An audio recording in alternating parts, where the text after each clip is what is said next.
very excited to introduce these wonderful ladies to my right here. You know, in today's world with, all the noise and all the access and all the social media, it feels like there's a new hot topic every day. And so today, that is what we are here to discuss, food reporters and hot topics. So it is my pleasure to introduce you ladies. I'm going to start on the far end with Jamila Robinson. She is the food editor of the Philadelphia Inquirer. Previously, she was the editorial director for the Atlantic Media, senior content strategist for the USA Today Network, and senior editor at the Atlanta Journal-Constitution.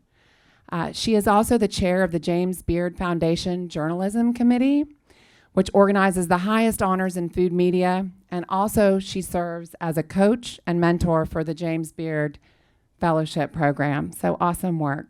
Super excited to be with you today.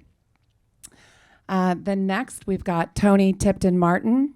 Toni is a culinary journalist, community activist, food educator, 2 times James Beard winning author, and really working to change the way that we think about African American cooking. She serves as the editor-in-chief for Cook's Country and received the Julia Child Award in 2021. Toni has been invited twice to the White House by First Lady Michelle Obama to work on programs to raise a healthier generation of kids, and is also a founding member of the Southern Foodways Alliance and Foodways Texas. Next to her, I think that's a round of applause for sure, right? Pretty awesome. And then next to her, we have Monica Barton. She is the associate restaurant editor at Eater in New York. She covers the ins and outs of the industry while aligning with the hospitality industry. Monica's writing touches on the trends and industry news of the restaurant community while also sharing opinion and editorial pieces. And then prior to Eater, Monica was a freelance editor at Investopedia and associate editor of Time Inc. Oh, I love the deputy editor. Thank you. No, don't be sorry. You should totally school me on that. Love it. Good job. All right. And then we have Kayla Stewart. So Kayla is an award-winning food and travel writer. Her work has been featured in numerous publications, just to name a few: New York Times, Southern Foodway Alliance, the Wall Street Journal, the Washington Post, Condé Nast Traveler, Bon Appetit, Travel and Leisure, Eater, Texas Monthly, and the list goes on. So Kayla also served as a Fulbright Scholar in Indonesia and was awarded the UC Berkeley 11th Hour Food and Farming Journalism Fellowship. She's the co-author of a New York Times bestseller, Gulagichi Home Cooking, and Recipes from the Matriarch of Adesto Island. She's working currently on a cookbook with Chef Christopher Williams about Black cuisine in Texas. Got some Texans up here with me. All right. Well, it is my honor and a privilege to introduce you ladies, and thank you so much for being here. So good to be here. So good to be here with all of you. We're sitting with some of the most influential food writers, and we're going to have a conversation. We're really going to run it not so much like a Q&A, but more of a conversation amongst journalists, a conversation amongst editors. And I've been at the Philadelphia Inquirer for 3 years. I started just a couple of weeks before the pandemic, and everything I thought that I was going to do at the Inquirer was upended in a number of weeks. And what we thought about doing was, I'm going to cover restaurants, and we're going to talk about all the things that make Philadelphia a world-class food scene. And I was so excited. And then everything goes away. But in that time, since the beginning of the pandemic, we have really thought about who we want to be and the kind of content that we want to create, not only about restaurants and home cooking and what makes Philadelphia a great food city, but we wanted to write about community. We wanted to write about why restaurants matter. We wanted to give service and tell people how to best spend their time and spend their money. And we wanted to infuse ways of community through all of those things. So I would love to hear over the last few years from all of you. Or again, we're going to kind of talk about, we're going to have a conversation about the things that you've done over the last few years that have changed the way that you write and changed the topics that you cover. I guess one of the first things I always like to do is level set for everybody that's listening to understand the difference between being a food writer, working in media, and being a journalist. I am an advocate for the journalism pathway as a graduate of the journalism school. I don't try to claim that I'm a chef, although I can cook. I don't talk about being a registered dietitian, even though I ran a nutrition column for the LA Times for years. I'm not a blogger. I don't write in the first person unless I'm, like cornered into it. Journalism is its own unique and very important skill. And it serves so many other aspects of the food industry. The previous session here about prison food, one of the questions that emerged during that conversation, which will relate to what I do, was about what can we do? What can we do to elevate this conversation? How can we draw more attention to this concern? And the primary thing that we can do is have more journalists. Right? We need more people who are able to look objectively, to do research, and then to spin that into a story that resonates for its readers. So what I do is all of those things. I take a look out into the world and look at the space where I feel that there's something missing. There's a part of the story that's not being told. And then do a lot of research, a lot of investigating and digging and asking questions and turning over rocks, as Edna Lewis suggested that I do. And then look for the things that no one's talking about. We started out the pandemic covering restaurants, the shutdown, and we kind of went into this crisis mode, and then we had to zoom out and think about what do our readers want from us. We launched Eater at Home, which was our first really big foray into cooking content, and even within that we evolved, always going back to this question.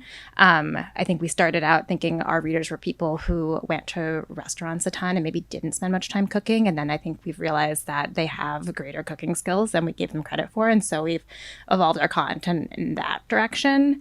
And then also it's like a balancing act between what our writers are comfortable covering and what our readers want. I think there came this moment where maybe some of our staff members weren't super comfortable going out to eat. And what we were hearing from restaurants was they were a little iffy about people coming in to eat. But I think our audience was ready to go out to eat. So we had to figure out really how to balance all of those interests and still produce good journalism and good work. How about you, Kayla? So I am a freelancer, which if any of you are freelancers, kind of the game that is to navigate. When the pandemic started, I was actually finishing my graduate degree. So the day New York City shut down, I was actually scheduled to fly to Ethiopia with PBS NewsHour for a project I was working on with NYU. That trip ultimately, of course, never happened, as many did not. But I very much, it was a time in which I was pivoting in terms of what I was looking for in my full career. And what I found once I really took a place or tried to carve out a place in the industry is that there was this desire for stories about culture, which was perfect for me because that is what I have looked into regardless of where I've been, whether it's been in school or what aspect of journalism I've been a part of. So in terms of how I'm navigating that, it's interesting because at the start of the pandemic, this was also when we're going through these uprisings. So we are in this period of racial injustice in the United States where it is fully on display. And what I found was that all of a sudden editors really wanted Black writers. They wanted Black women writers, and they wanted Black women to write Black stories that they had not published. And on the one hand, that work is important. And obviously, I do a lot of that work. The Black diaspora is central to my work. But it became very clear to me that many people were trying to check boxes. And so that's something that I thought about at that time and have continued to think about throughout my career. I work with Black food. I have a master's degree in international relations. My specialty is working around the world, and that is something that's very important to me. And it's been a game of figuring out how audiences respond to a Black person telling them about another part of the world. And editors that feel that Black writers should be allowed to do that, to be allowed to tell Black stories and other stories as well. And so those are the types of things I'm thinking about in this work. How do we bring underrepresented food and the stories associated with those to people? Elevating those stories as a freelancer, working with editors who I know have a particular goal set in mind or pick a particular path that aligns. And really, gaining an understanding from readers. I get messages from people occasionally when I have stories published, and that's really exciting because I get a sense of what has been impactful to folks. And so that is something that I've been thinking about kind of over the past 3 years and as I've moved through the industry. So what about now? You're talking about international relations and global cuisine, Black food. What are some of the things that you're writing about now that are really important to you? Right now, the project that I'm working on that is especially exciting is actually about home for me, which is, I always tell people while I've been lucky enough to be in this industry and move in different places, but Texas is home. And I'm working with Chef Christopher Williams, who runs a gorgeous restaurant named Lucille's. It's named for his great-grandmother, who was a very legendary and iconic chef. Toni has written about her many times in her writing. And it's an honor to be working with him, both because of the nature of the book, but also to be able to explore my home state and to be able to communicate my home state in a way it has not been communicated. We have not talked about Black food in Texas on this level. We're writing this book for 10 Speed Press. It's the first major book on Black cuisine in Texas. It's very exciting to be able to do it in this way to both highlight the work that Chris is doing, but also to honor his great-grandmother. In a way, in this way, and elevate the work that she did. And so that's really exciting to me, to be able to drive across the Lone Star State and eat and write with Chris. Yeah, one of the things that we're doing that's so exciting because it echoes some of the things that we're doing at the Inquirer, where we are thinking a little bit differently about the topics we've always done. Hoagies and cheesesteaks, but now we want to write about sandwiches. And we're doing this project called Sandwich City, where we are asking you're asking the community, what's the best sandwich in Philly? So we're writing about samitas. We're writing about fish hoagies. We've written a lot about hoagies, but we've never written about fish hoagies. Now we're writing about all of these other communities. We're writing about banh mi, and we're building this system of how we write about an ingredient or a restaurant or a community through different lenses. And it allows us to bring so many more people in where, yes, we've done hoagie brackets, we did a cheesesteak bracket this year, but we really want to be able to bring in more people and center on these other communities and being sure we're being representative through those kinds of topics. So that's something that I'm excited about now, but what are you all working on that's exciting now? Well, what's exciting for me is the evolution of my personal work in emphasizing and spotlighting African American foodways and using that expertise at America's Test Kitchen and Cook's Country to focus on other marginalized communities. And in this case, what we're talking about is home cooking, right? We tend to fixate so much on what restaurateurs are doing and what are trends that are being pushed by chefs, right? But we forget that home cooks are also highly competent people with amazing skill sets that have been marginalized or dismissed because they weren't trained in culinary. right? And so at at Cook's Country, what we are doing is I've actually taken a play on the words Cook's Country. So like most people were like, why would she take that job? She's got all this other stuff going on. But it was another way for me to advance this agenda of focusing on the cooks of the country. So my first week, I tried talking to people about my priorities by just saying, we're going to begin talking about every cook in America. And philosophically, that's the same approach that I took when I was the editor at the Plain Dealer in Cleveland.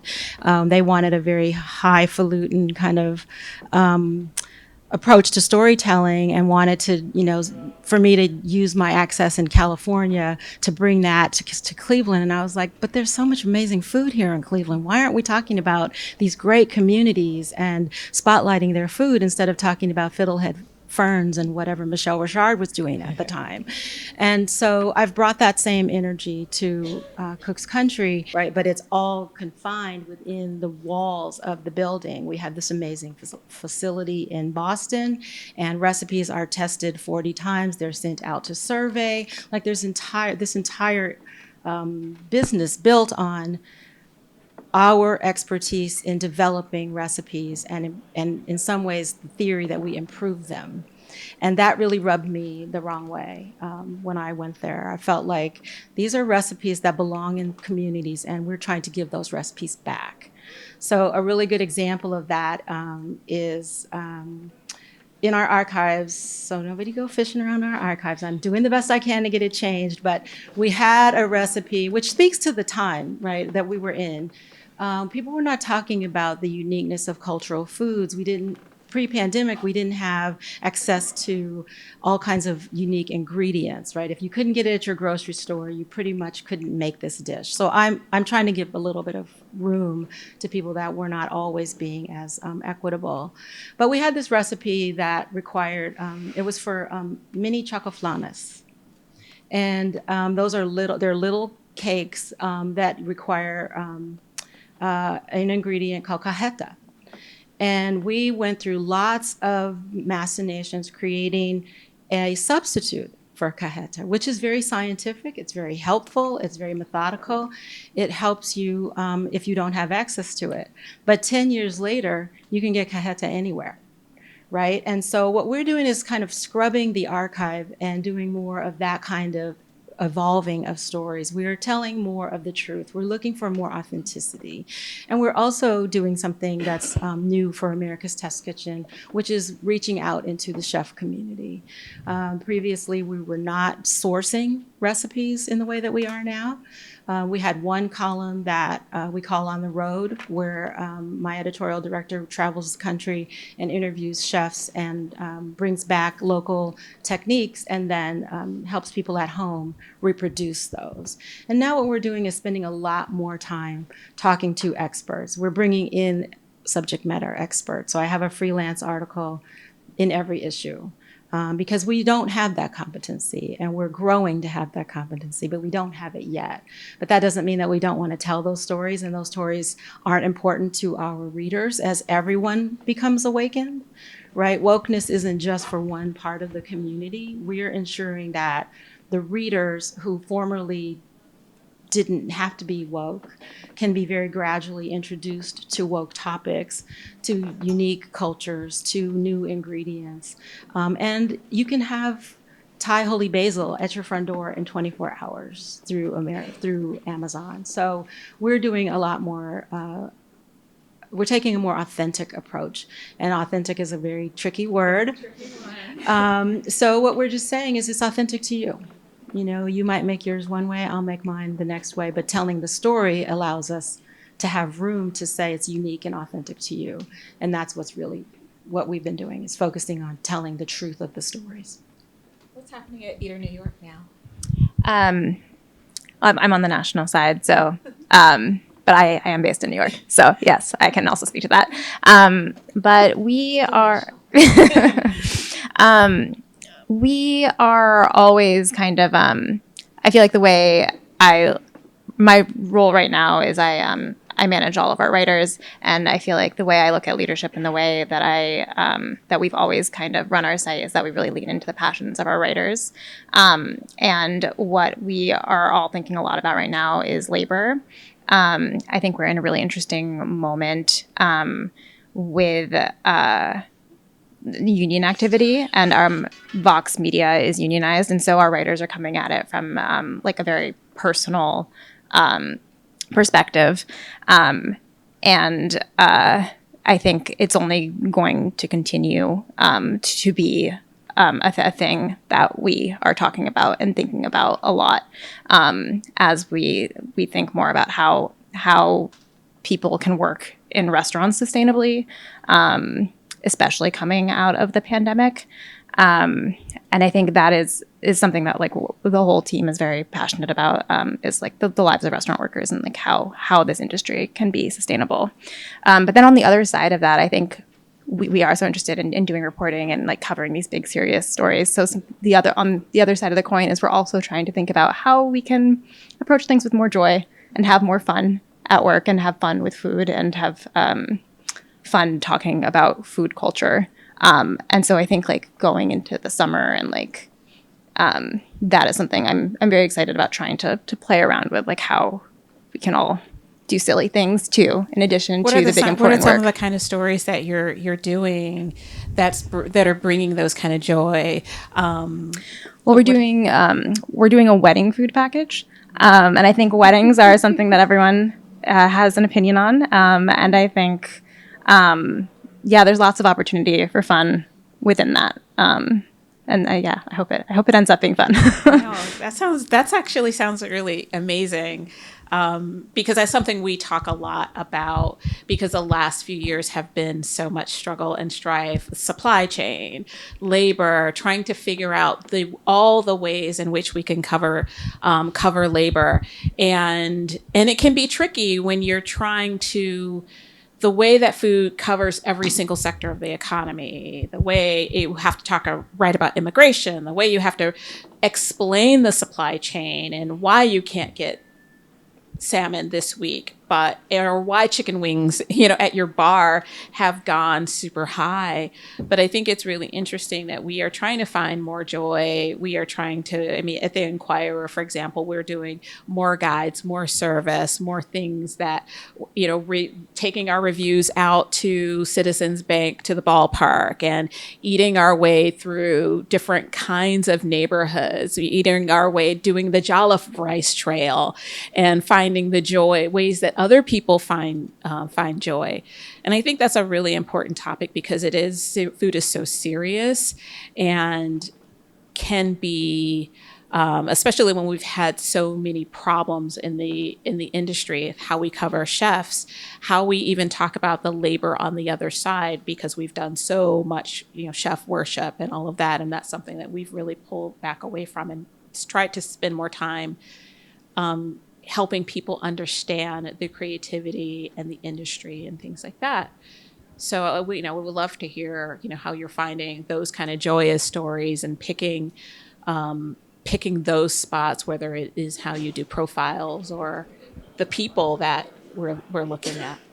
Yeah, I can say that my independent work on Jemima Code and Jubilee was definitely an exercise in trying to find the joy, right? That I was raising children at that time who would go to school, and the first history lesson or social studies lesson you get is about the founding of America. And so where does that leave African Americans in that story?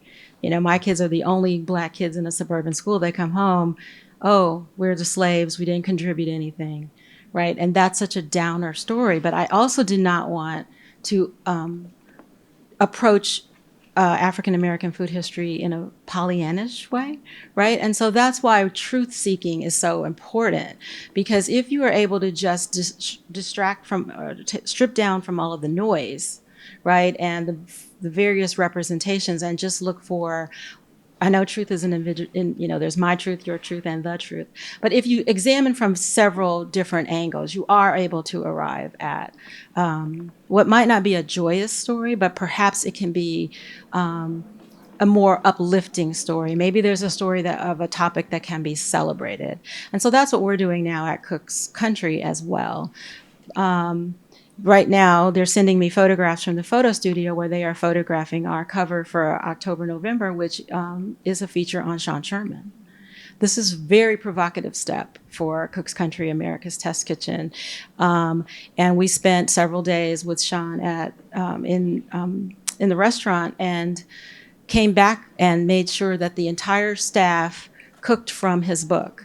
So we ordered the book for everyone. They all cooked a favorite recipe and then explained why it resonated for them. So I could have easily just directed them to do that. I could have just said, this is my idea, I'm the boss, like all of that. But I really wanted them to connect with it in whatever way they did, right? Because that's how we deliver the truth to the next person, right? And so we are looking at the recipes and the stories that we tell about America through the eyes, I said before, of the experts, and hoping that we can hear their joy come forth, right? That the grease can, the bacon grease can on the back of the stove, there's actually some technique in there, right? So it's not contradictory for me to tell a story that is cultural in nature. It also aligns with our desire to tell more recipe stories, to tell more technique, and to help people understand that when, I've said this before, but when your aunt says that she's going to put on a pot of beans, she is making a stock. Or if she's making macaroni and cheese with, her white sauce, she's making bechamel. So we need to give those people credit for what they do and honor and celebrate them. And we're doing that more and more with the stories that we're telling, as I said, by going through what we used to say, which was a version of erasure. Let's just be realistic about that, whether it's intentional or not. But now we're actually, I'm allowing the cooks to be joyful about it as they explore. It's a little scary for them. But what I'm hearing is there's more people, more humanity. Kayla, you do a lot of profiles. I mean, I recently there are a couple things I want to talk about. One being a story I'm working on, and I can talk about this. It's about alligator, and I ended up what I did for this piece. It's largely based in New Orleans, and I ended up speaking with a bishop in New Orleans. He was connected to the archbishop who actually declared that alligator is in the fish family about 10 years ago.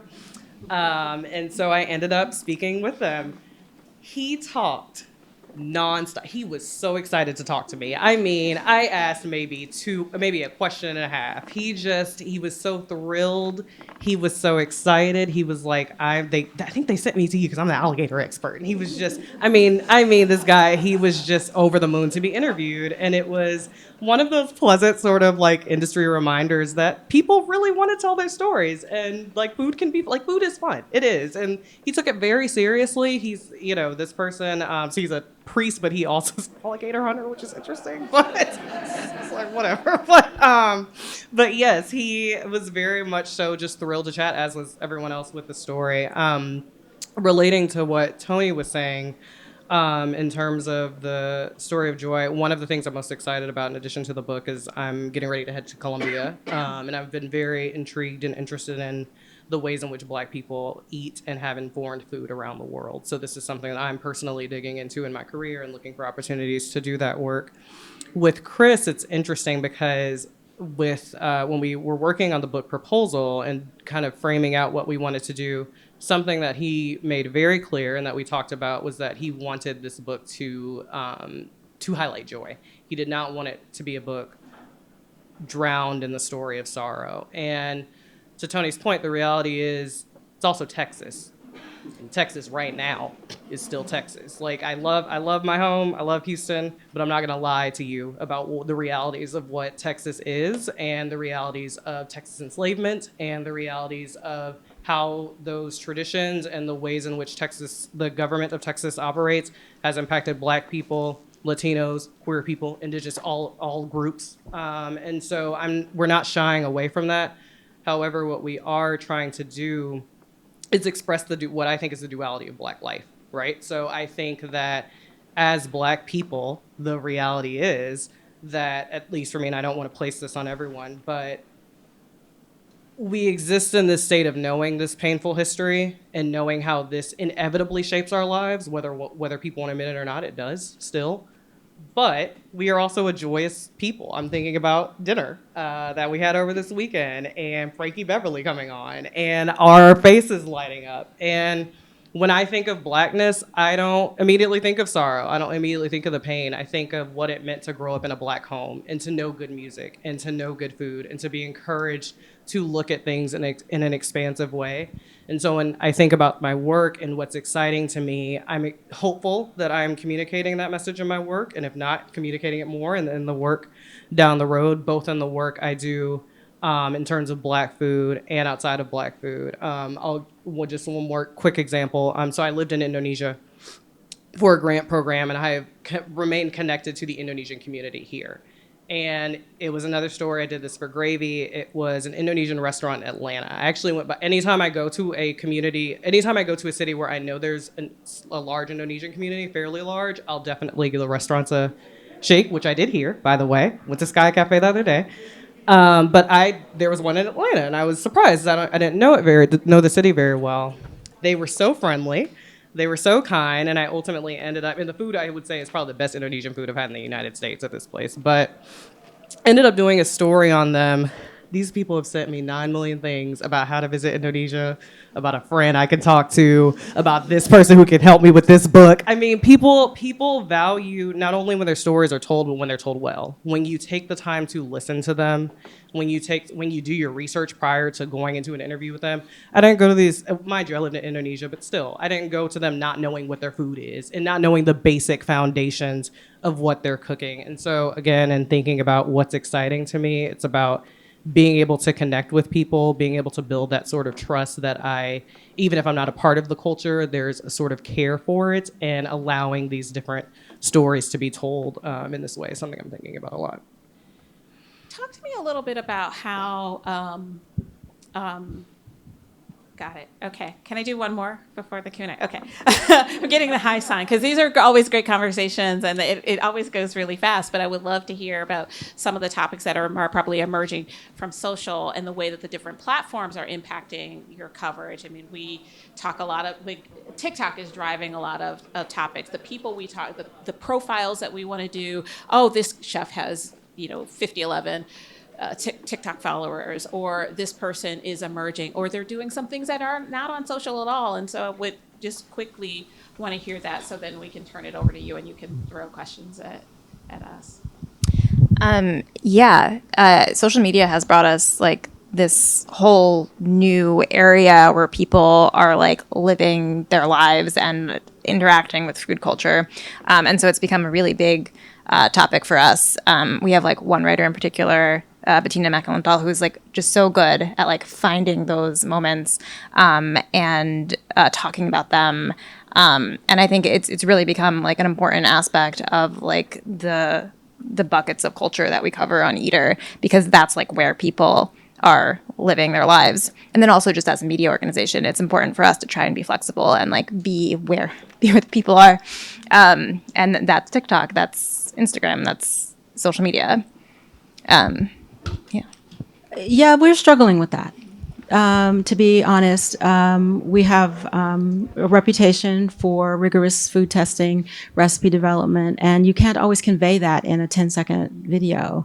You can't always deliver all of those techniques while dancing and standing on your head and like all these other things that are part of what makes social media work. So what we're doing is recalibrating. We did what everyone else did during the pandemic, was to run in and lean into that mode of content delivery, and we tried it. And I just really wasn't, frankly, a fan of just throwing people in front of a screen with a cell phone. And even though we have a full video and TV department, like I've been in front of that camera. You need training, you need like to get your confidence up and to understand the difference between the genres. Right? A lot of people that are on social media are not the people that are in an established organization where there is a full team of people that are dedicated to TV and video and other screen options. And so we have not done a good job because it's not our normal space to occupy. and of learning how to concentrate a message in a very fun and effective way. So we do have a few superstars that do a really great job, but across the board, we are still learning about that. What we do have, though, is the ability to take various platforms. So we have multiple options so that we can start a story in the magazine. Maybe I can just drop a face of a chef on the back page of the magazine and never tell you a story at all in the magazine, because that's also important to me, telling the stories of the people, not just their cooking and their business side, but just knowing who they are as individuals. So we can just put up their picture and then we can give you a QR code and send you to the web. And so we have other mechanisms that we're using to be able to deliver content to where people are. As you said, the people that want it fast, maybe, okay, we will figure out, like our top story on the web this year was, what's that white scuzz on my baby carrots? And like I said, my editors were just like, this is so not who we are. We're a lot more conservative and, uptight or whatever. And, the scuzz, that was the buzzword that, did it for us. So we're learning. We are definitely learning in terms of what the boundaries are for us. Looking for change. Okay, we're running out. I want to start the Q&A.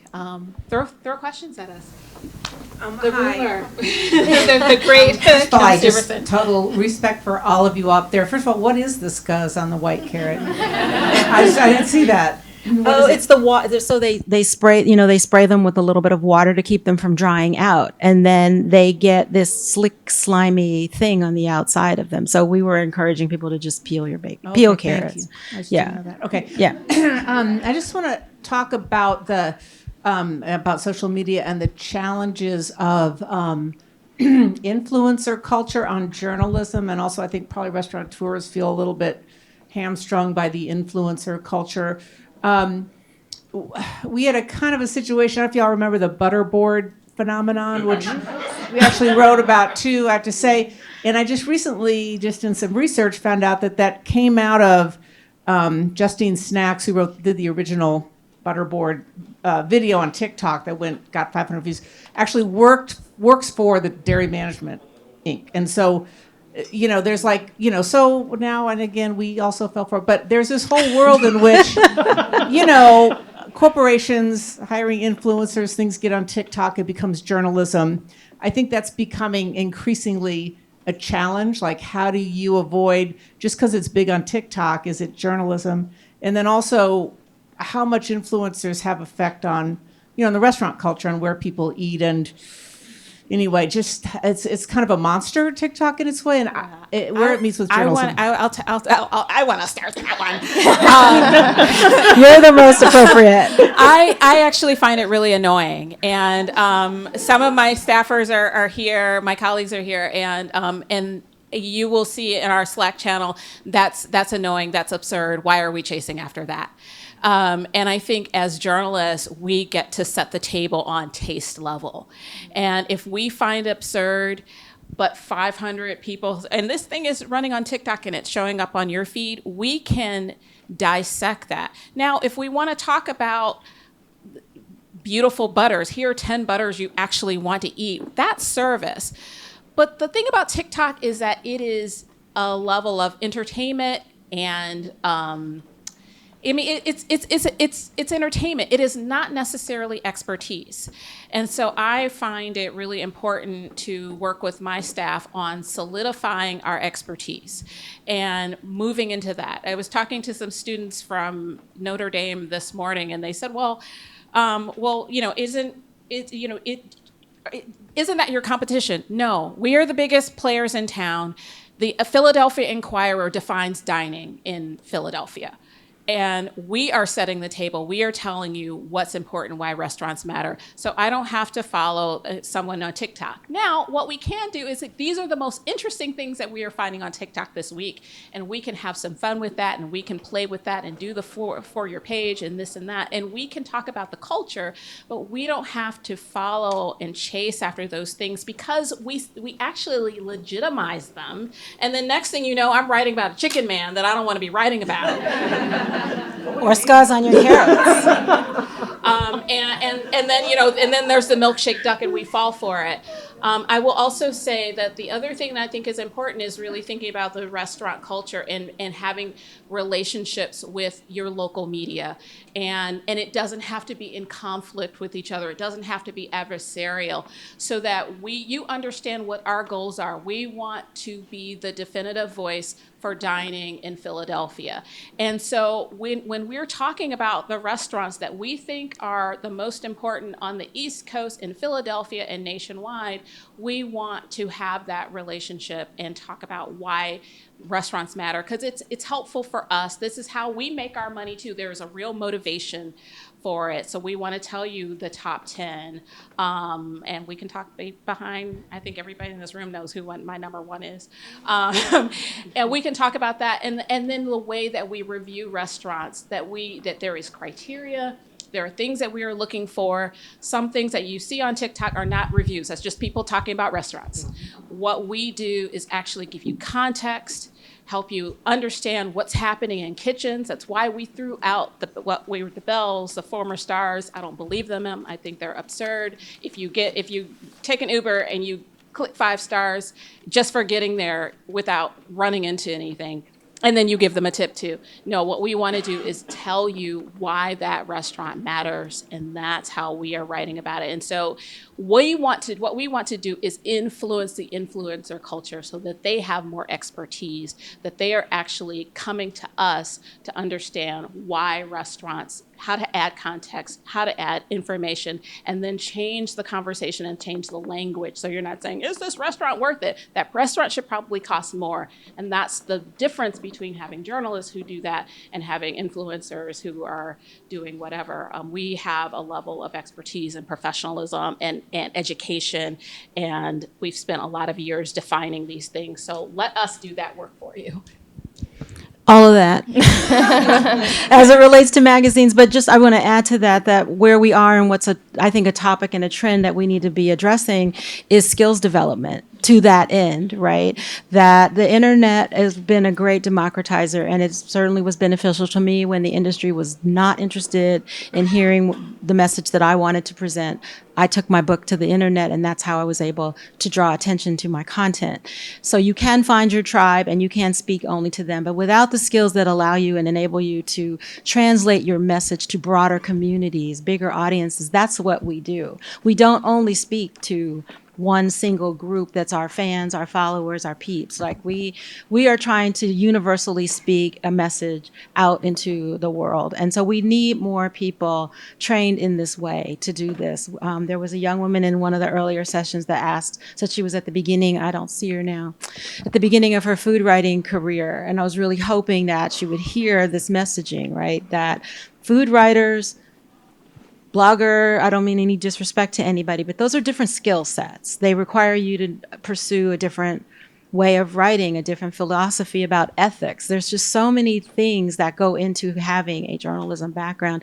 And what I'm trying to do with my people who are recipe developers, they are not journalists, but I'm trying to influence them to have more of that integrity in their work, means that you can give very truncated lessons, right? You can teach somebody to just think in terms of the 5 W's for accuracy. You don't have to have a full journalism degree. We would like for you to have them. But if you have an environment where you cannot fully hire journalists and you already are working with people that don't have that skill set, the point is that people should work with an integrity with integrity in mind, and leave some stories to journalists. They're just not stories that should be told by everybody. Yeah, I would just add that media literacy is so important. And I hope that like when we are covering these things, we are like doing it from a critical perspective, and like trying with the aim of providing context and having it be cultural criticism and not like cheerleading these like TikTok moments. But yeah, getting fooled is scary and it sucks. Yeah.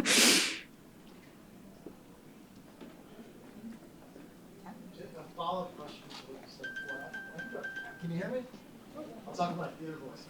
Over the last 30 years, trying to figure out what the criteria is for critical analysis, and like trying to solve the mystery without any clues sometimes. How have you been transparent with restaurants about what that criteria is? Is that something that was printed? You developed that Yeah, I actually think I'm a big fan of more openness. I think the more information we're giving, whether that's you're looking for environment, you're looking for flavor, you're looking for ambiance, you're looking for how the restaurant is treating its staff. When we talk about restaurants that matter at the Philadelphia Inquirer, we restaurants that matter to a community. How does it fit in? Our restaurant of the year, our chef of the year last year is Cantina La Martina, and it's a restaurant that is in the center of Philadelphia's opioid crisis. And here's how they've been able to develop this restaurant: delicious food, but also the challenges. And so what we want to talk about is how not only is it delicious, but is it changing the game? What are they doing? Her Place Supper Club. Amanda Schulman can cook her face off. But what's so interesting about what she's doing is that she took this pop-up and she made it a dinner party, and then now she has a restaurant. Then the New York Times comes and writes about it. We've been talking about her for 2 years. Our friends at the New York Times are like, this is amazing. But what we do try to talk about is, are these things, how does it fit into Philadelphia? How does it fit into the neighborhood? Is it delicious? Are we excited about it? We don't want to, and sometimes we say nothing. Those aren't necessarily the restaurants that we review, but we do have some openness about what we're looking for, how we make decisions, and I think we should do more of that. I'm also not a fan of anonymous critics. I also think that that's absurd. I think we should tell people. I can't go into a restaurant and be an anonymous critic. I'm going to have an orange and what am I going to do? Straighten my hair and I'm I still think so. It's her. It's dumb. It's absurd. And I think the more openness and transparency and honesty about what we're doing and how that changes from year to year, I think it is really effective. And I think I'm hoping would be helpful to the restaurant to understand what the list is. I think we have been trying to do that with the beards. I would love for World's 50 to start to be more clear about what those things are. And I think we need the restaurant industry to be partners in asking for us to give them that information, because we distill it down to, okay, it's 4 stars. But if we give something 3 stars and Pete Wells gives it 2, and Michelin gives it 1. Who's right? Pete Wells. The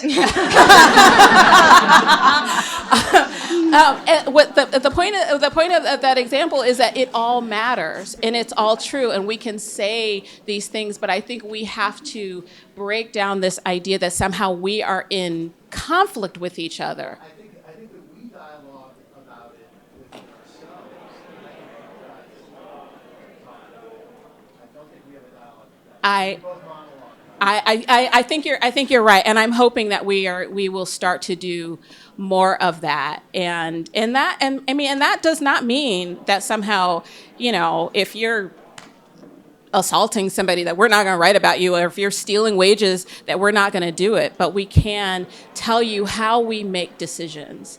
And because, to Monica's point, media literacy is essential. It's essential for us. It's essential for our audiences. It's essential for the restaurant community to know how we make decisions, that it is not arbitrary. And I think the more we talk about our work and that the thing is, I'm always looking for is how to be in community with the work. How can we be in community with each other? How can we be in community with Philadelphia and the rest of the world? And by being more open, I think we can do that. I'm getting the high sign. Thank you, everybody. Thank you for being here. Kayla Stewart, Monica Barton, the great Toni Tipton-Martin. I'm Jamila Robinson. Come see us in Philly. Go to inquirer.com/food.